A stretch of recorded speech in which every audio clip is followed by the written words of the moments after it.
hampir setiap 100 meter, 200 meter itu ada musola masjid. Ya, bayangkan kalau kemudian dalam waktu yang bersamaan mereka semua menyalakan toanya di atas, kayak apa? Itu bukan lagi siar, tapi menjadi gangguan buat sekitarnya. Yang paling sederhana lagi, tetangga kita ini kalau kita hidup dalam satu komplek itu misalnya, kiri kanan depan belakang pelihara anjing semua. Misalnya menggonggong dalam waktu yang bersamaan, kita ini terganggu nggak?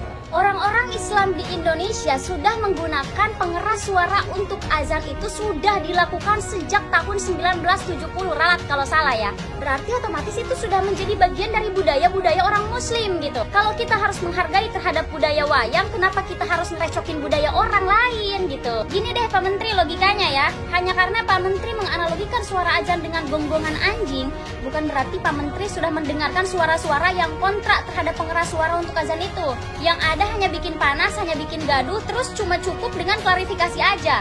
Pak, Bapak itu dari mulai Kemenag katanya milik NU, hadiah untuk NU kemarin, klarifikasi udah tuh dimaafin. Dan sekarang menganalogikan suara azan dengan gonggongan anjing, Pak.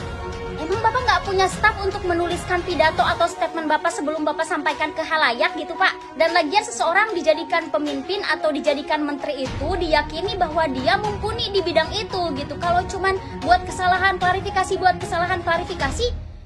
selain Bapak juga bisa jadi kemenag. Jadi gini, semenjak masuknya zaman kemerdekaan, azan itu memang sudah menggunakan pengeras suara. Banyak perdebatan dari sejak itu sampai sekarang memang banyak. Tapi menganalogikan suara azan dengan suara anjing yang dikeluarkan dari mulut yang katanya memiliki jabatan tertinggi di Kementerian Agama, itu begitu memalukan sih. Seharusnya jadi pemimpin dari Kementerian Agama yang di Indonesia Muslim, bukan cuma satu agama, itu harusnya mengajarkan toleransi gitu. Orang-orang Islam di Indonesia sudah menggunakan pengeras suara untuk azan itu sudah dilakukan sejak tahun 1970, ralat kalau salah ya. Berarti otomatis itu sudah menjadi bagian dari budaya-budaya orang Muslim gitu. Kalau kita harus menghargai terhadap budaya wayang, kenapa kita harus ngerecokin budaya orang lain gitu? Gini deh Pak Menteri logikanya ya, hanya karena Pak Menteri menganalogikan suara azan dengan gonggongan anjing, bukan berarti Pak Menteri sudah mendengarkan suara-suara yang kontra terhadap pengeras suara untuk azan itu. Yang ada hanya bikin panas, hanya bikin gaduh, terus cuma cukup dengan klarifikasi aja.